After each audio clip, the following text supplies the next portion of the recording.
ગુરુજીના જીવનમાં ક્યાંય સ્વાર્થ હતો? પોતાના માટે શું કરવાનું હતું? કાંઈ નહોતું. આપણા માટે એમણે કાષ્ઠમૌન રાખ્યું. આપણા માટે એણે પદયાત્રા કરી. આપણા માટે એણે કનક કાંતાનો ધન અને સ્ત્રીનો ત્યાગ કર્યો. આપણા માટે એણે કરપાત્રી વ્રત કર્યું. આપણા માટે એણે પાર્થિવલિંગ પૂજા કરાવી. આપણા માટે આશ્રમો બનાવરાવ્યા. આપણા માટે શિવાલયો બનાવરાવ્યા. આપણા માટે એવા ઉત્સવ શરૂ કરાવ્યા. ગુરુ પૂર્ણિમા, મહાશિવરાત્રિ તિથિ. આપણા માટે હોસ્પિટલ બનાવી.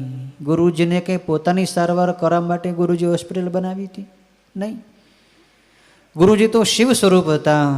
એને કાંઈ સ્વાર્થ નહોતો. આપણા કલ્યાણ માટે આવ્યા હતા અને કેટલાનું કલ્યાણ કરતા ગયા. હજારો જીવોને ભક્તિના માર્ગમાં જોડતા ગયા અને આજે પણ જોડી જ રહ્યા છે.